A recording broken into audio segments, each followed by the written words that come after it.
Hello there, and welcome to the I Never Knew podcast, also known as Inc. This show dives into the life experiences of people who have been through it all and have come through the other side stronger, better, and triumphant. Each story is raw, authentic, and, at times, heartbreaking. One thing joins it all together: the fact that the stories can help the listener learn and grow. Hosted by life coach Maureen, she sits down each episode with a new guest who will empower the listener to set out on their self-discovery journey and start to heal. Now you'll be joined by Maureen and her special guest. Please enjoy the show.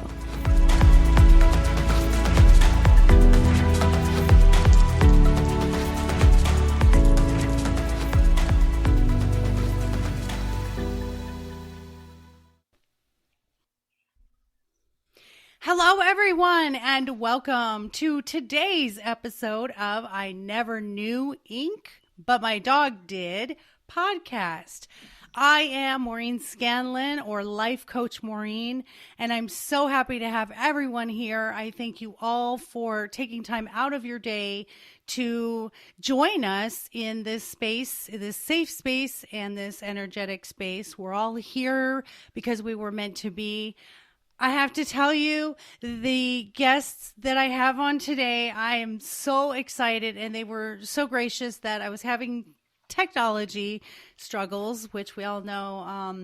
I'm not a fan of some of the technology challenges. I'm gonna be positive, and but I'm gonna embrace it. And here as long as we're here, I'm happy. So let me tell you about these wonderful guests, and I cannot wait to get into our topic and learn all about them. So Dave and Carla are like-minded souls.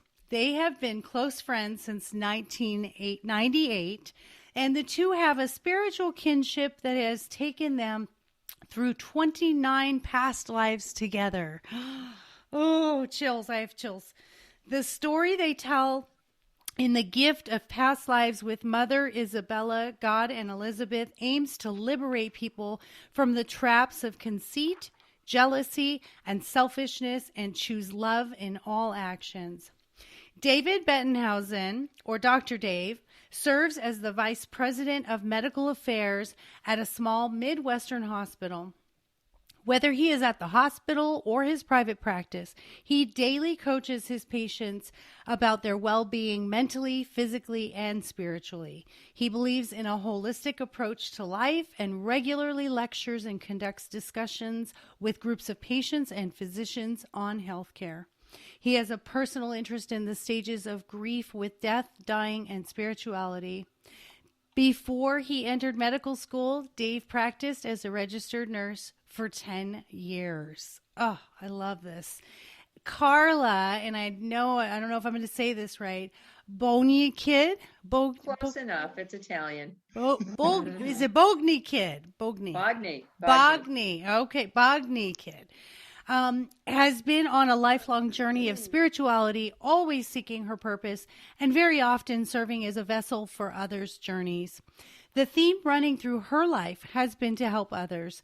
That is where she feels the happiest, and Carla is quite comfortable speaking with people about their innermost feelings and challenges.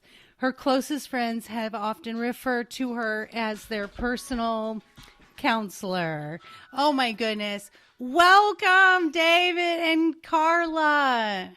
Nice to be on, Maureen. It's our pleasure.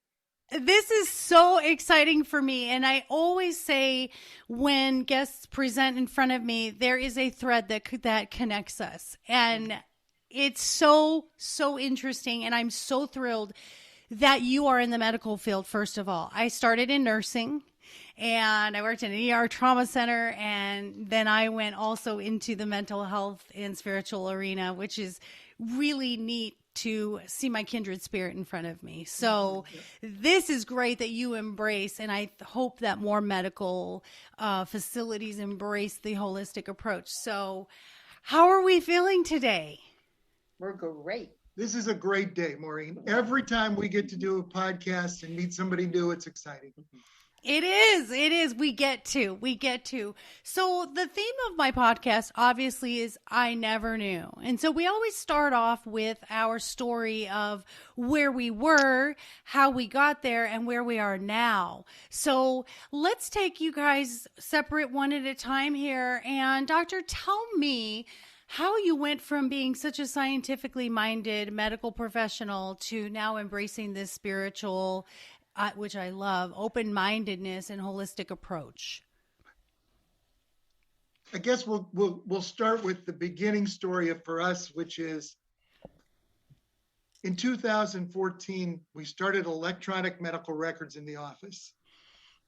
It was horrible. We hated it. It was a terrible growing pains. To try to see the same number of patients, I was showing up at 5 a.m. and not going home till 8 o'clock at night, trying to do everything, staring at a computer, getting incredibly burned out. Crabby. Yep, it was horrible. I became incredibly overweight. My marriage, which I'm not in anymore, was in a disaster. And Carla, who has always been my best friend, said, we have to do something with you. Mm-hmm. So I was reading in a very unlikely publication, AARP, one morning about the benefits of meditation. And I thought, Now I had tried to meditate years before because, we were both raised Catholic, but I stopped meditating because I started hearing that Catholic influence in the background saying, well, you can conjure something up. So it kind of scared me. And I had a brief meditation one day. I think I was doing like Sylvia Brown or Brian Weiss's meditation. And they said, you're walking through a meadow and you're coming upon a gazebo. And the person in the gazebo is probably your guide. And as I walked up and got to the gazebo, it was Jesus standing there. And it scared me so much that I, stopped meditating because I kept thinking, I am not worthy. Why did that happen? So I thought I was going to give it another try. I went in and said to Dave, should I call a counselor for you? You're normally a cross between Yogi Bear and Fred Flintstone. You are such a crab. You're unapproachable. What should we do? Should we call a counselor, or would you like to try meditation as an office? So Dave said, of course, what all men would say. Sorry. Well, let's try meditation. I don't want to go to a counselor. I'm not admitting anything's wrong with me. Yeah. I know. So we did. And the first day we had a small office. So all of the girls came in at 7:30 before patients began. And we had our 30 minutes and we decided it was very difficult to shut your brain off. On the second day, we all talked about how we saw colors. Still, it was difficult to shut the brain off. On the third day, the girls said, we'll do it at home. We don't want to come in at 7:30. So Dave and I proceeded to do it. About 35 minutes into it, we heard the patients coming. So we got up, went into our adjoining offices, and Dave came up behind me and he went, Carla, I know you'll think I'm crazy, but I think I was talking to your mother. Well, that stopped me because, first of all, he had never met my mother. Second of all, I'm thinking, I was meditating too. Why did she go to you and not me? And so, typical, right? And I said, well, why do you think that? And he said, well, she was really funny. She was jovial, and she kept showing me a shoe. And she reminded me of Carla. Anyway, Yeah. From a side view, if I can call it a side view, their eyelashes and things were very much alike. Now, Dave had never met her because she died 18 to 20 years before he bought the practice. So I went to the computer and I Googled ballroom dancing shoes. My mother had been a ballroom dancer her whole life. She wore a specific type of low pump sandal, open-toed sandal, and she wore it for dress up or church, and to ballroom dance. And I went over and Googled ballroom dancing shoes, and 60, 70 pair popped up on the screen. And I said, which shoe did you see? And he walked over and he pointed to the exact shoe. And I thought, okay.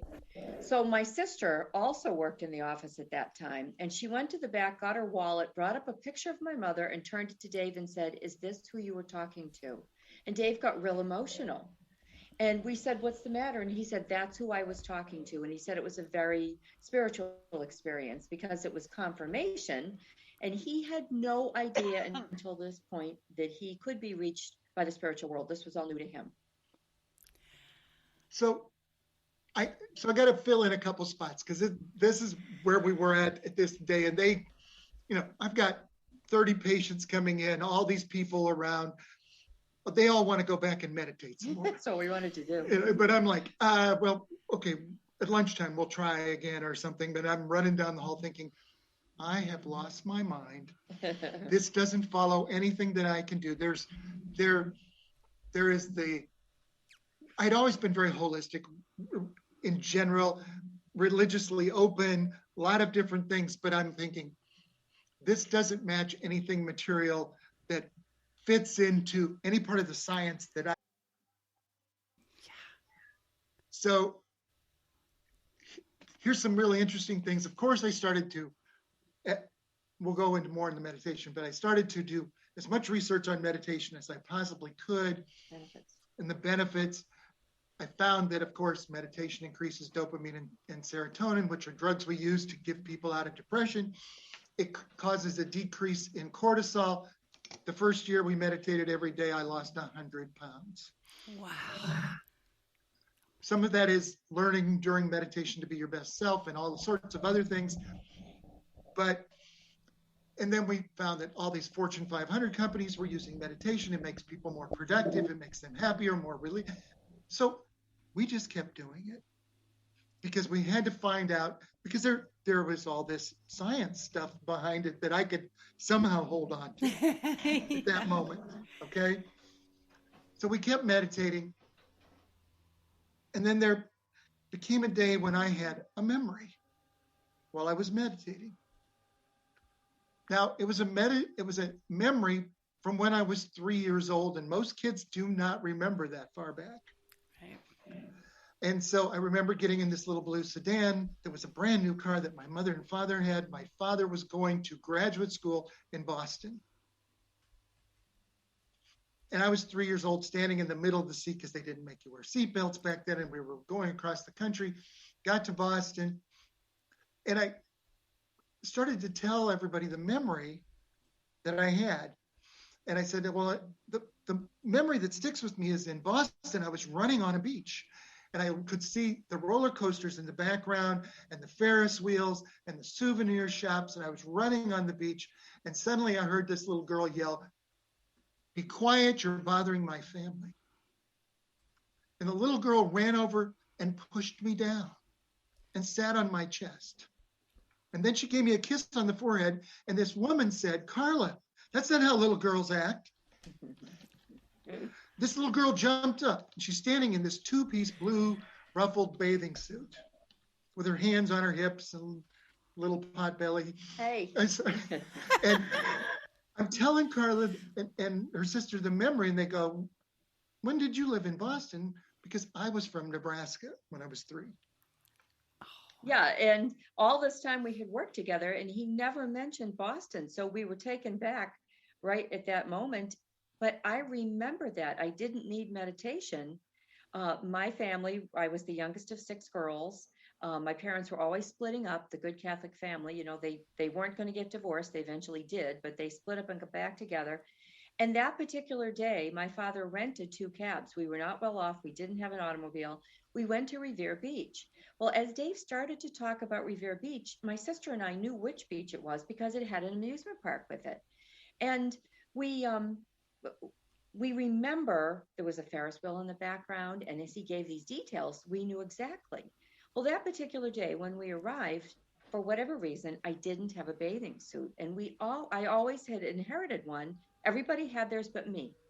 So we went across the street to one of those souvenir shops, and I got my first brand new 2-piece blue ruffled bathing suit. I could draw you the picture right now. It's etched in my mind. And how he could know that. So that was like the third aha moment. And it's interesting because right at the beginning you said, somehow we're always meant to connect. Mm-hmm. So somehow we met at 3 and 4 and then did not meet again till I was 38 and Carla was 39. Mm-hmm. Wow. In Ohio, hundreds of miles away. Oh, I'm just in awe right now because I'm just so excited about this. First of all, I am very familiar with the EMR system, and I was the person that you hated because I came into your office and trained you on EMR systems and how to order lab work and do coding. And your job as a medical professional became knowing what insurance covered and what it didn't, and that's what I did. I retired from my corporate job last year because I, like you, was just like, this is not what I meant to be, but started the coaching business 4 years before that. But what I love is we never know who's going to be in front of us and why. And before we got on, listeners, I just want you to know that Dr. Dave said, now, Maureen, I might not be like a normal guest. Might not be the normal guest you normally have on, as if he was conditioning. I'm going to say stuff that might seem woo-woo to you because people call it woo-woo. And I have to laugh as you're telling me your story. I'm sitting here literally thanking the universe going, I get it. My husband is an engineer, very logistical, right? Very linear thinker. For my birthday one year, he got me a gift to do a reading in Tucson from a lady named Atreya, who's absolutely stunning. Very, very gifted, very in touch with St. Michael, Jesus, and was doing this reading. And my husband was so at peace in this meditation for the first time. He never did it either. We get home, I create a reflection area for him and I said, oh, he really liked it and maybe he'll be on board because I was already open to it. So I make this little reflection area. We sit down and meditate together for the first time. Now, his mother passed before we were dating. And so we are in this meditation and I start bawling. And my husband comes over and he hugs me and he said, what's going on? And I said, I think I met your mother. Oh, that's good.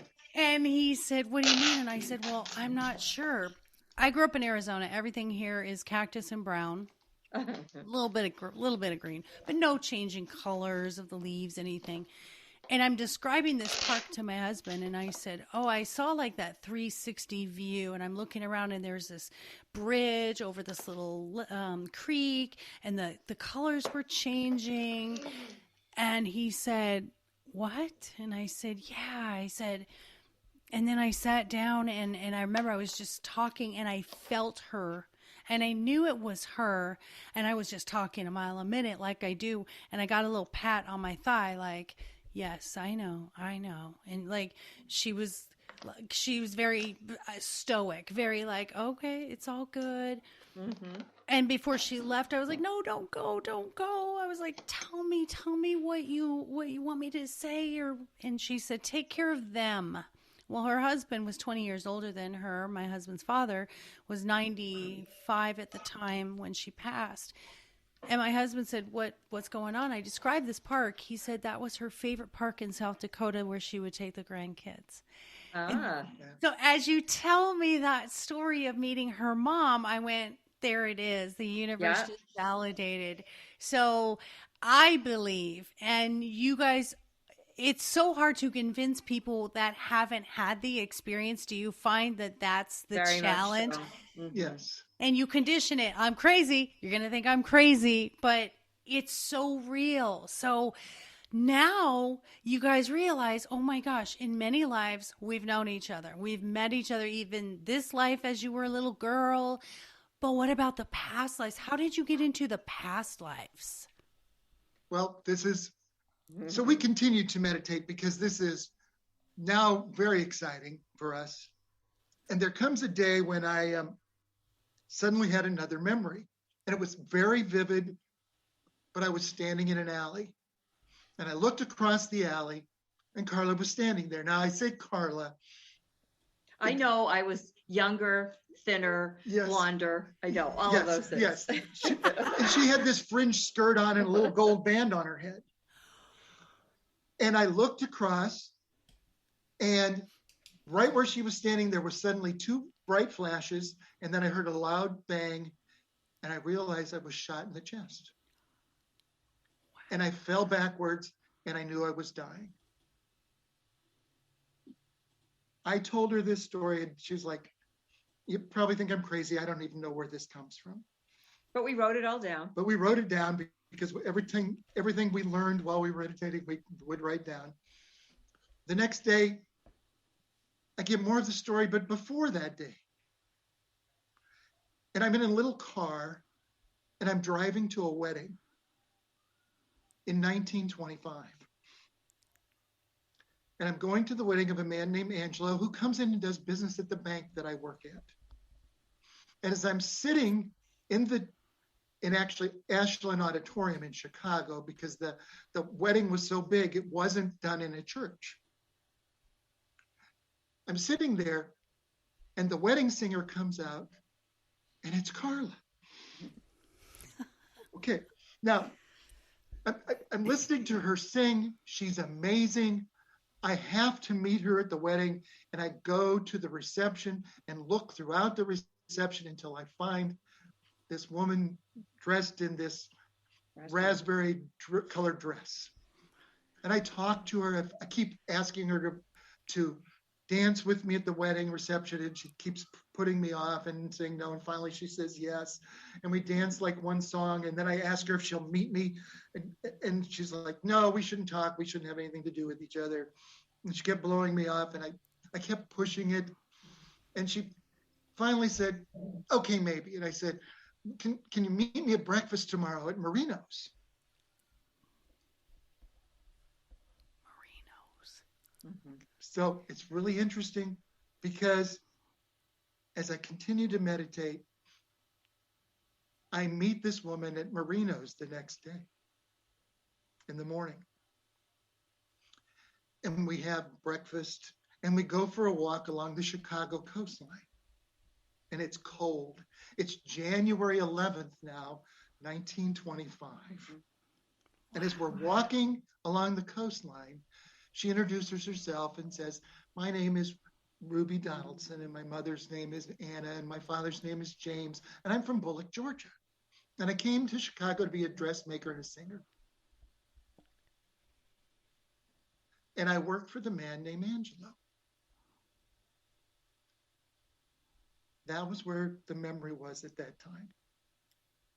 Carla, you got to tell her. He's going to say I'm nosy, but it's not that I'm nosy. It's that I thought, it wasn't that long ago. I certainly should be able to find some information on that. So I got onto Ancestry.com, and I did indeed find Ruby Donaldson, born in 1904 in Bullock, Georgia, to Anna and James Donaldson, one of 11 children. So I called Dave and I said, I have corroborating information that we're not crazy.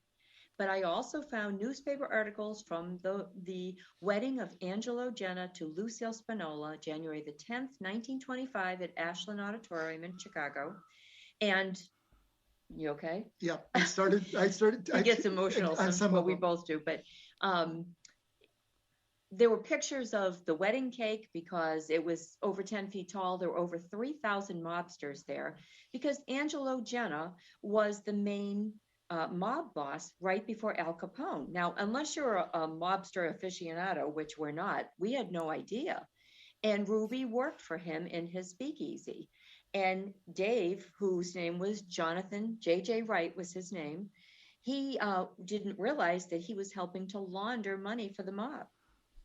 He had no idea. Wow. And if that is not enough, I have to tell you, a few days later than that, I came in and I had more of the story. And I sat down in the break room and and suddenly I stood up and I started talking to Carla and having the conversation that I had with Ruby Donaldson. And I literally became almost J.J. Wright. It felt I was talking as him. And as I started to talk, Carla started to finish the sentences. It was bizarre. It was the most bizarre feeling. And I'm saying to myself, where did that come from? Why did I say that? I had no idea. And she was having the same memory at the exact same time. Oh my gosh. It's just amazing. And to me, it's believable because I've lived those things. I've had those experiences and I completely 1,000,000% believe it. So what do you do with that information?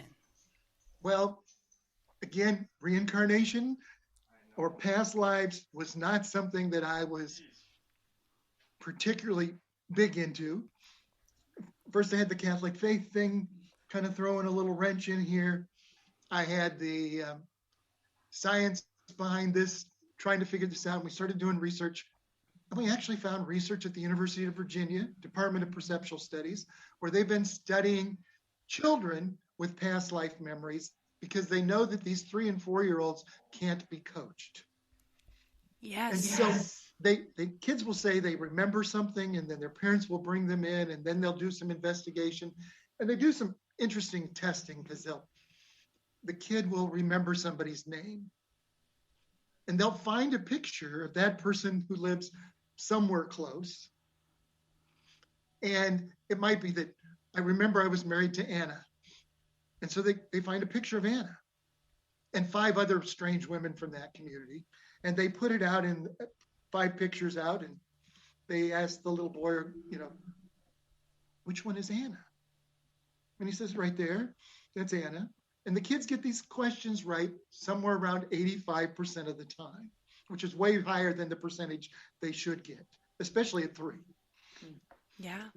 And they have some kids with some incredible stories, some that they've investigated a lot, kids that have had memories of being on a fighter pilot and they've been able to find the person and the boat they were on. They found the name of the plane that he flew in. They found that he died over, the Japanese coast, just like the kid remembers.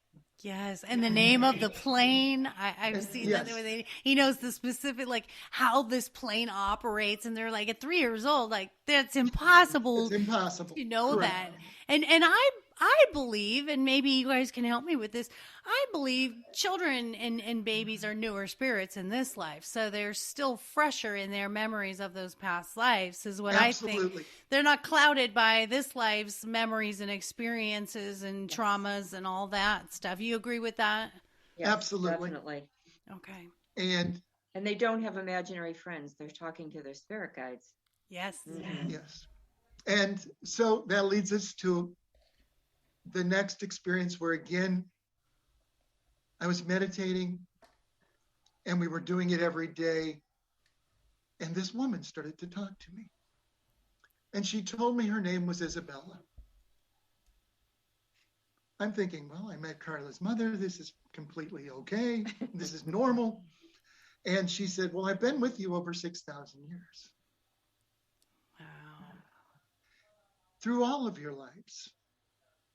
And I'm like, through all of my lives? I thought one in Chicago was pretty strange. How is this possible? And we went down a journey and we recorded every memory and everything that ever happens while we were in meditation. And after we got done with meditating for 2 or 3 years at least, we had 42 lives for me that we had found, 34 for Carla, and 29 of them were reoccurred in the same life together. Wow. And not always even in the same role. She had been my mother, my sister, my love interest, my friend, my neighbor, in all of these. And as we're looking at these, we keep asking Isabella questions because she's there talking about different things. And some of the things she said, look at the patterns. Look at what happens in various lives. Can you see what you learned in that life? And she started going through and explaining what we learned in various lives. And then she started to say, can you see the pattern? There really are 5 simple rules. She said, most people know what the 10 commandments are, but I can simplify that for you down to 5 simple rules for living. And if you follow these, you'll be liberated. You'll get off the karmic wheel. If you can live a life that's free of conceit, jealousy, selfishness, and unforgiveness, and do everything out of compassion and love, that's it. That's what it all boils down to. And anything that you do falls under one of those. Any negative thing you do falls under one of those categories, all basically around the ego. They're also intertwined. Yes. And so you repeat, you'll have to keep doing more lives until you can finally basically take care of all of those things. And if you can live a life of that, then you've elevated to a place where you're this more enlightened being. And you won't have to return. Wow. I don't know, though. I kind of want to keep returning. I kind of like all the lives. Like they're different and unique and kind of fun. Even the bad stuff it's joyful because you learn, right? Well, and that's really part of what Isabella's even said is that, part of being human is overcoming adversity. Humans don't feel successful till they actually overcome. Mm-hmm. Yeah. And so, we started asking questions like, and some of them are questions that you may have heard, like, why would God put you through something like this? Well, the question, it really is, what is the purpose of living? And it's learning to overcome adversity. It's shared experiences that we have, because communication is really about shared experiences. Until you have all the experiences that you need, you can't really understand what someone else is going through. And that's when we started going back, and that's when we wrote the first book, The Gift of Past Lives, because there were things we had to overcome in all of those lives, and they were all related to conceit, selfishness, jealousy, and unforgiveness. We actually tell 20 of our past life stories in that first book, but at the end of each one of those stories, we list what we did that was negative in that life, what made us come back to another life. And we also found, while she was explaining all these to us, that there were patterns with us returning. Here's a set of lives which is interesting when we looked at them, because they come in order. There's a set of lives where we are Viking landing on the Scottish soil to raid and pillage and all of that. And because the land was so poor, there was nothing to steal, and we stayed and became sort of involved with the Scottish people. In the next life, we were Scottish fighting against the English. In the next life, we were English fighting against the Scottish. And in the very next life, Carla was of Viking Danish descent, married into the English throne. How else do you learn compassion? Until you live on the opposite side. Mm-hmm. Sometimes the opposite side actually occurred even in the same war. Mm-hmm. Yeah. And I firmly believe we don't know happiness unless we've had sadness. And, and I think that's the spectrum of human emotion. You study any psychology and, you have to have this spectrum of emotion to have full understanding.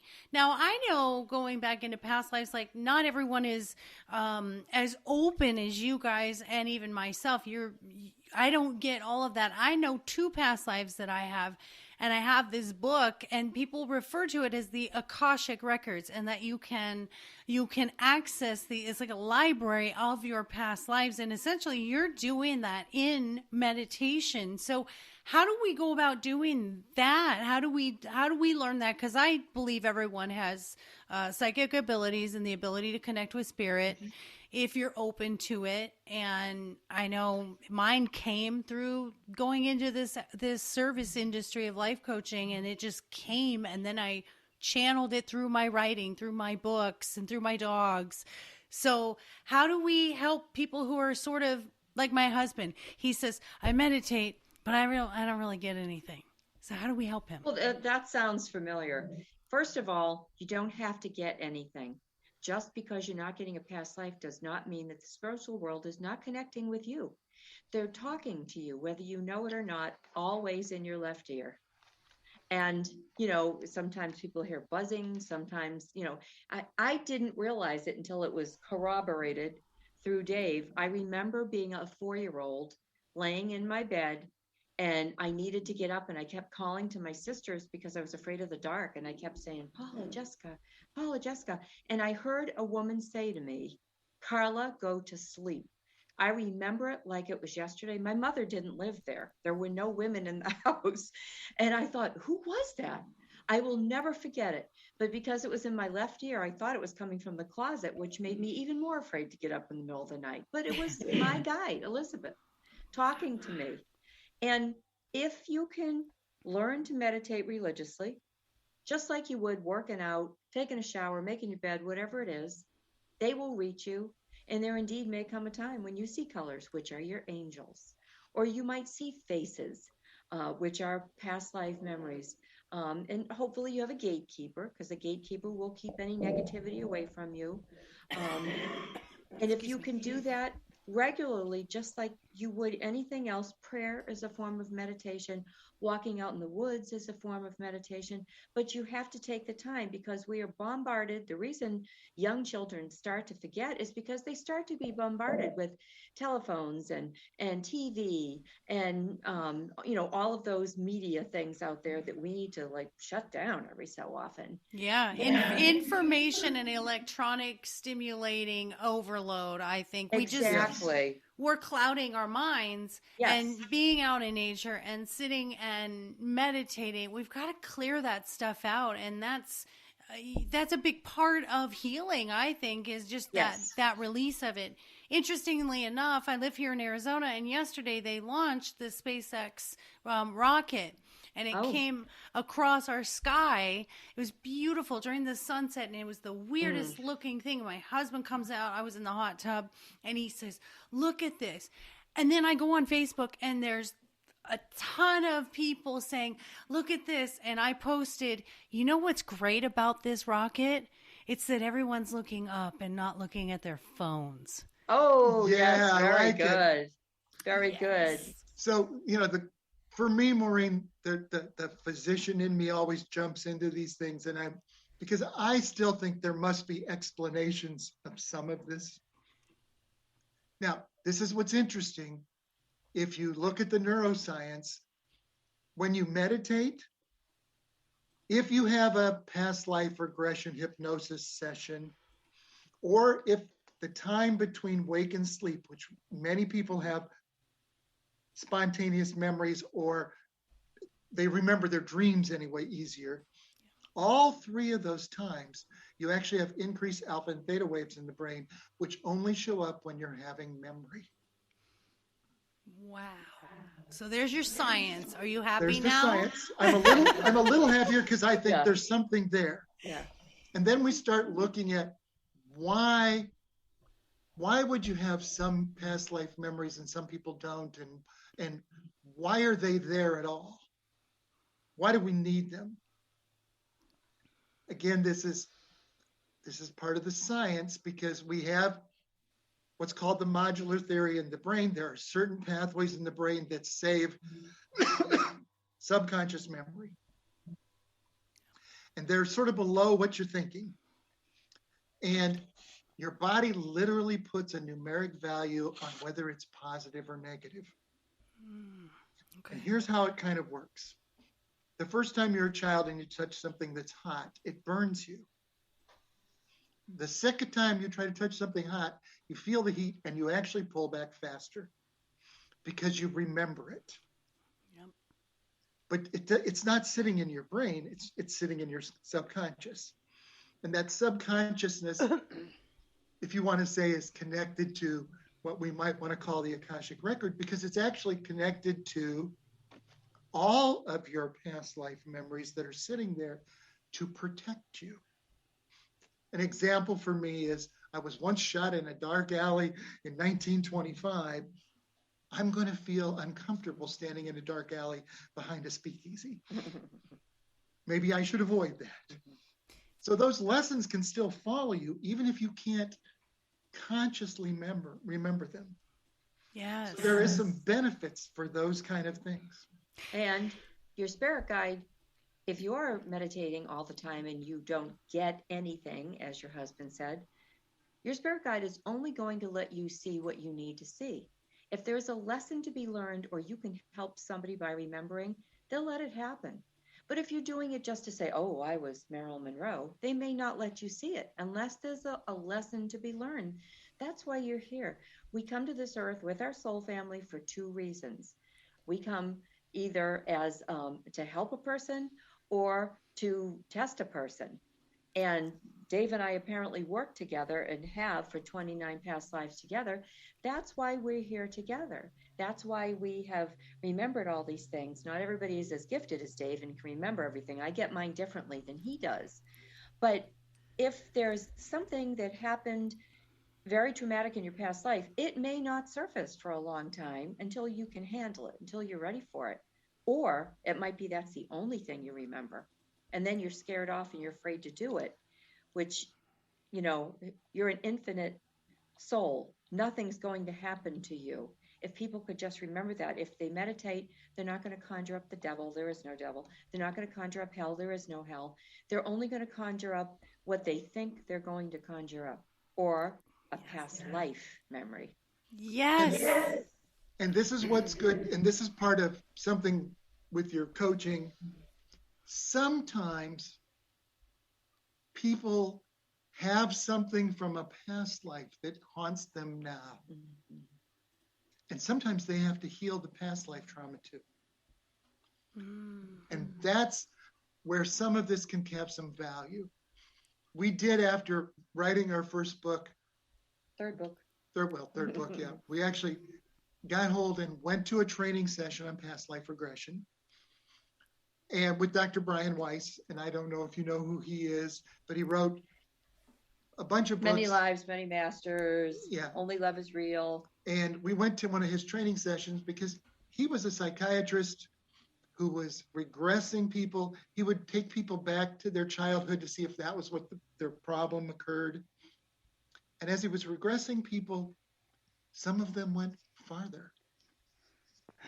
And he wasn't even sure himself that this wasn't something strange until he had two patients who both had the same memory of the same event. And they were in his office because they were drawn to each other and they met through him. Wow. I firmly believe that. And I have to say, my husband and I had this long distance reading from someone, and they had said he was an Egyptian god. I think it was it Egyptian? And I was like an Egyptian princess, so I was in human form and he was a god. And then we walked into this other reading, like I was telling you, with Atreya, and she took one look at him and said, Socrates. And so I think my husband, he's been in so much peace in so many lives. And she said, we've been in each other's lives thousands of times, but never in this capacity.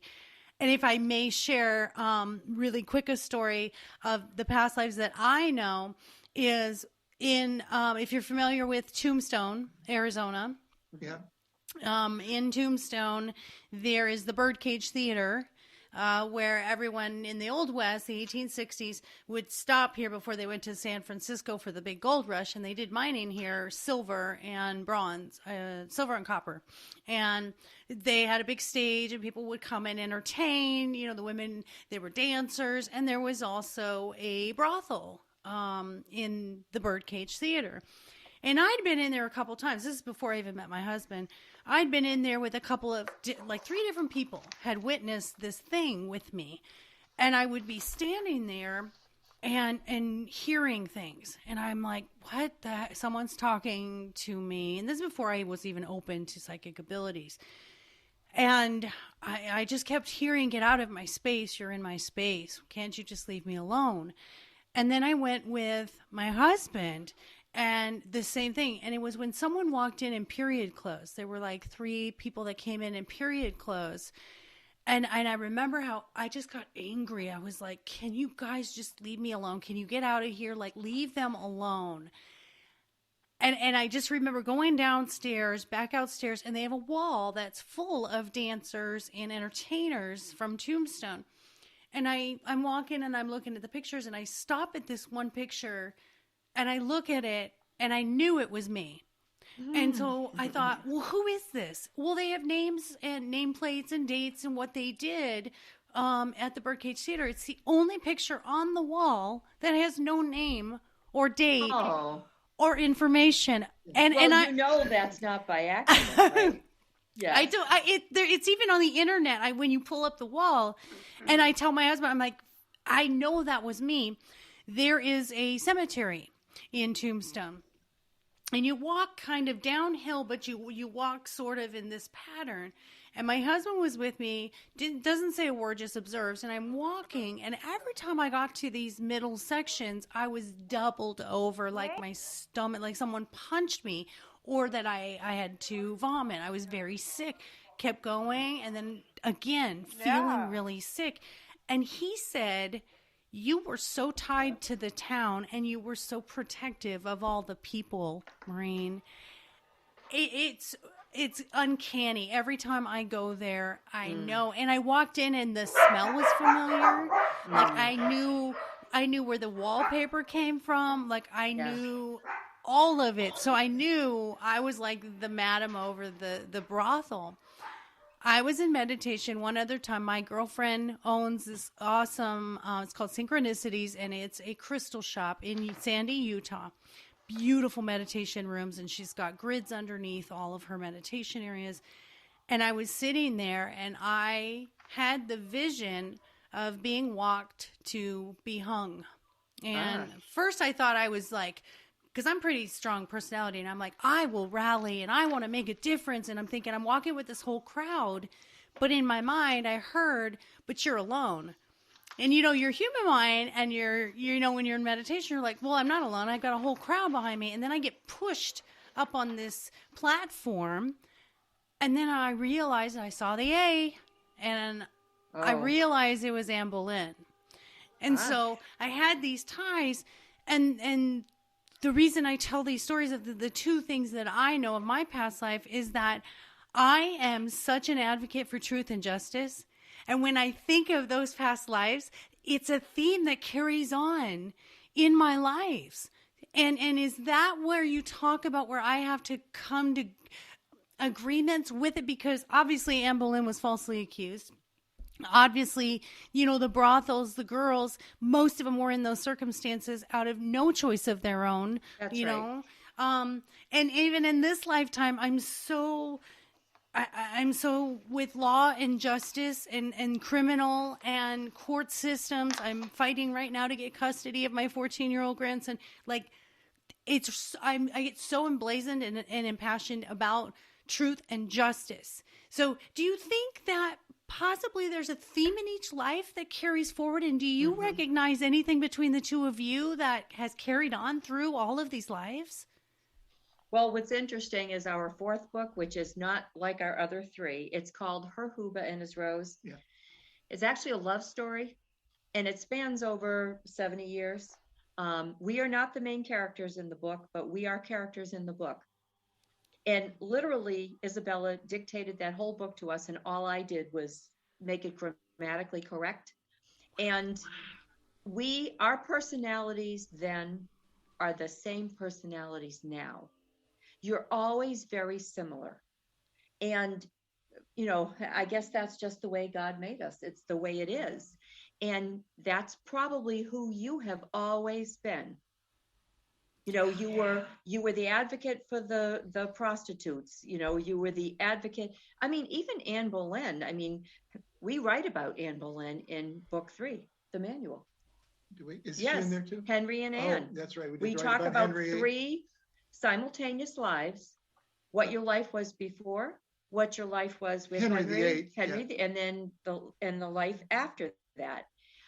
What happened in those 3 simultaneous lives? We actually talk about 6 different famous people in that book, in the manual. Obviously, it wasn't things that we could look up. It was things that Isabella gave us so that people could understand why your life happens that way, why their lives happen that way. We have Cleopatra in there, Napoleon, Mozart, Henry and Anne, but so that you can see what they did before and how it trickled into the next life, how their personality keeps trickling with them, keeps going on. That's why it's hard for us to break this karmic wheel. Wow. I love that, because when I think about even what I'm doing in this life, I'm I'm the voice for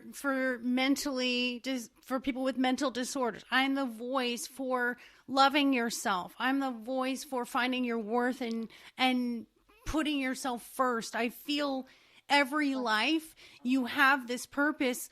And if we think this is just passing time and not making a difference, it's what I advocate for. It's my message is guys, you have so much to do in this life and you don't have a lot of time to do it. So wasting every day that you're just, especially when you suffer with depression or anxiety or trauma, and we can't release that stuff to give you your best life and let you live this to the fullest. It hurts my heart when people don't get to live the best life that they deserve because you get such a small time. And you guys are really putting it into such a perspective.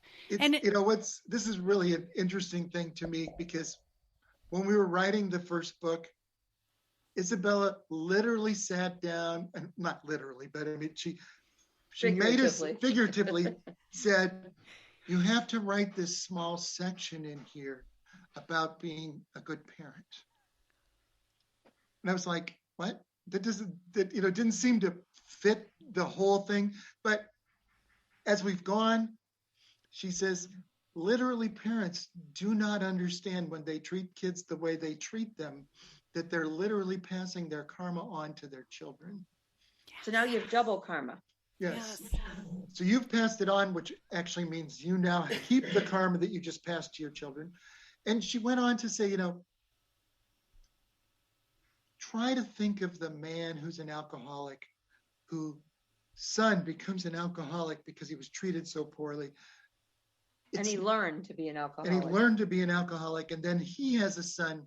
It's not surprising that his son is his father, returning to see what it's like to, as a child of an alcoholic, because someone must take the challenge and defeat the path. Mm-hmm. Break the cycle. Somebody must beat the cycle. Yeah. Yes. I actually have a speech. I had this intuitive thing, probably because you guys were coming into my existence. And it's called, our ancestors are raising our children.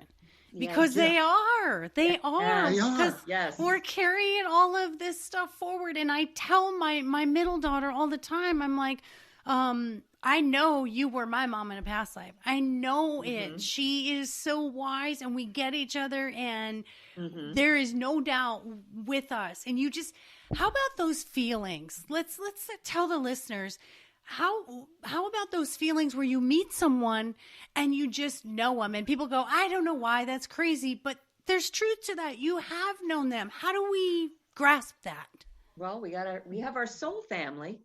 We travel with our soul family, and that's why you meet somebody and you instantly don't like them because it's probably a karmic return, or you do like them because you understand. For instance, when I was Ruby Donaldson, the piano player and one of the girls that worked in the speakeasy with me, they're both my friends in this life.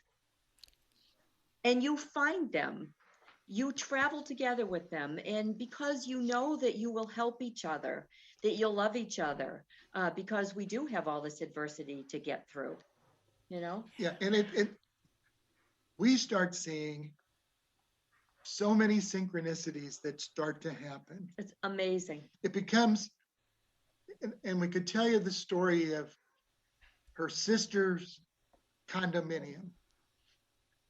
Every condominium in our community was sold.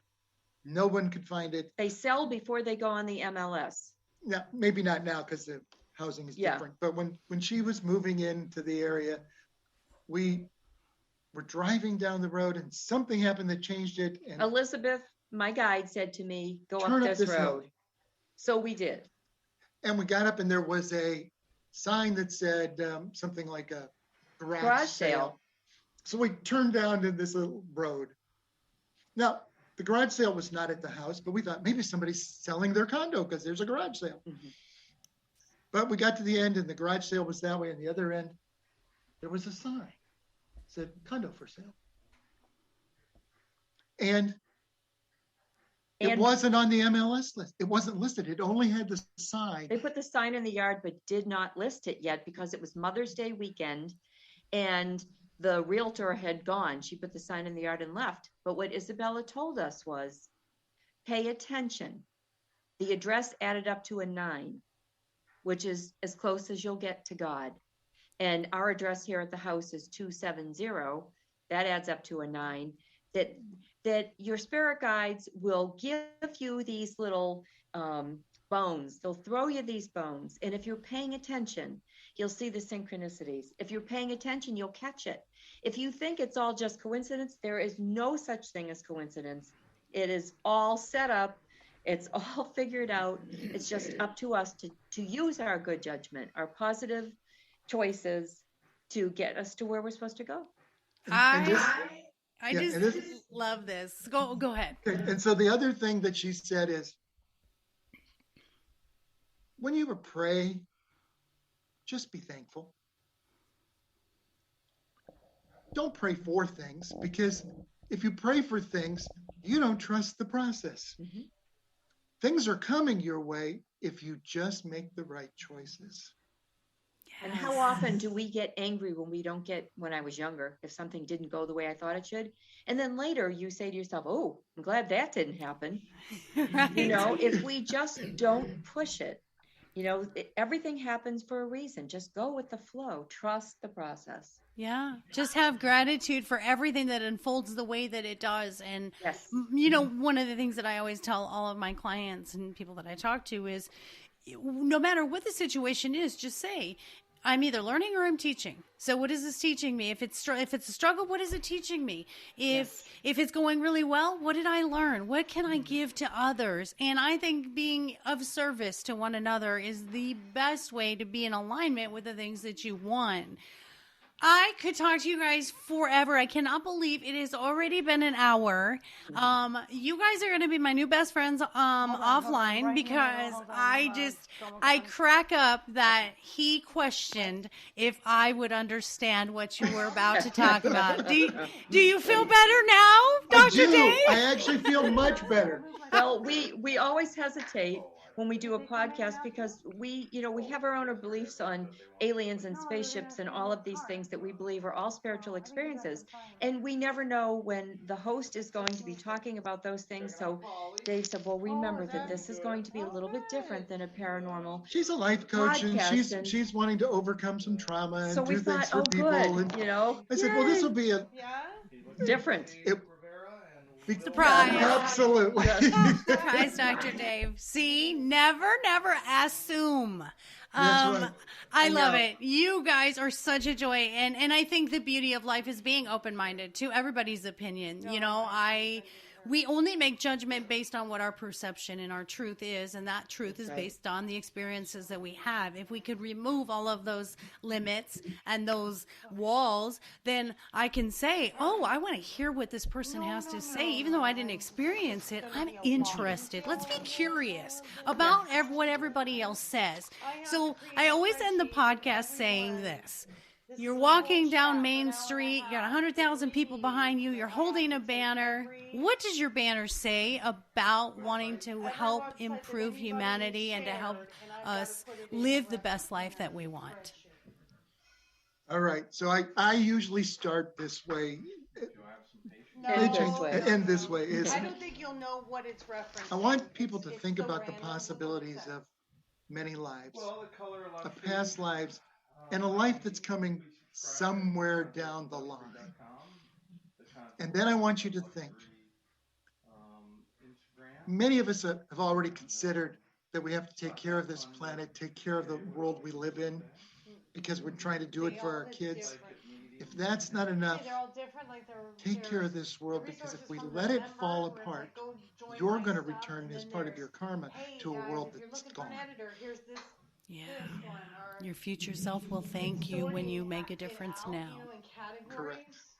I love it. How about you, Carla? What's your banner say? My banner would say, stop. Are you making your choice out of conceit, selfishness, jealousy, and unforgiveness? There you go. Isabella says 5 things, just a simple foundation for this life and every life is, if it includes any of those, then we still have a lot left to learn. And I got to put one more little banner in. Sure. You're here for a reason. But it won't with And the reason you're here is someone needs you. Oh, yeah. I believe that wholeheartedly. I mean, my mantra, as everyone knows, is the starfish story. You guys know the starfish story? No. Little boy is walking down the beach and thousands of starfish had washed up onto the shore, and the sun is beating down on these starfish and they're drying up and they're going to die. And so the little boy is throwing them back into the ocean.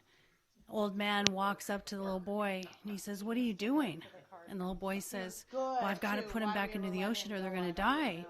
And the old man said, "But there's thousands of them. You're not going to make much of a difference." And the little boy bends over, picks up one, throws it in the ocean, looks at the old man and says, "But it made a difference to that one." Oh, I love it. I like it. I love That's it. what I live by. It's that ripple effect. If I only change one life, then I have fulfilled the purpose of being here in this life. So Those are Isabella's words. She says Exactly. that all the time. Yep. well, there you go. Isabella, maybe she will communicate with me, as I am a spirit guide medium and I connect with ancestors and your spirit guides. So how fun is that? I feel it because I kept getting chills the whole time. So I feel validated that we're in the same spiritual space. So you too. Oh, I want to do like a group hug. Can we just? Here. We did it. We did it on this side. Yeah. Okay. Well, I'm there with you too. Okay. All right. Thank you so much for being here. To find your books or to go to your website, give us all the information where people can find you and they can comment and get more information from you. So our website is thegiftofpastlives.com. If they go to the website, they'll find links to Barnes & Noble and Amazon and all those where our books are located. There's also, if you contact us, You can email us. It'll send us an email to our email, and we respond to all the emails. Love it. Love it. Love it. Love it. All right, my friends, if you are looking for life coaching, there's always lifecoachmaureen.com to find me. My books, My Dog is More Enlightened Than I Am, and My Dog is My Relationship Coach are also available, as well as my doggy boutique, mydogiseverything.net, healthy treats and fun things for your dogs. I think dogs are the ultimate unconditionally loving spiritual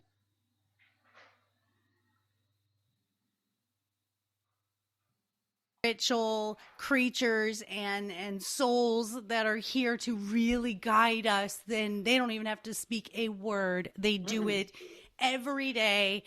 Unconditional love. They are not involved in any 5 of those things that you mentioned. They don't have an iota of it. Right? No. Remember, dog is God spelled backwards. They are the most beautiful creatures. Everybody knows my heart is the dog. So thank you both for being here. I hope you have a wonderful weekend. And I always say thank you for the hour of your life that you gave to me. I do not take that lightly. I have so much gratitude for that. And I just feel connected to the both of you today. And yeah, we're going to stay in contact after this. So I hope you guys had fun. We did. Great time. Great hosting. Thanks a lot, Maureen. Even you, Dr. Dave, you had fun. Oh, I had a wonderful time.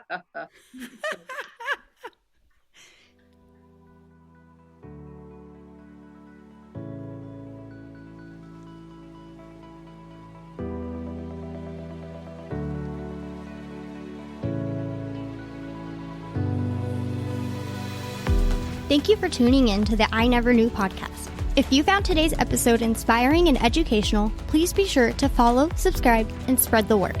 The more people that join the Inc. community, the more it can develop and influence others as we work together for a healthier and brighter future. Until next time.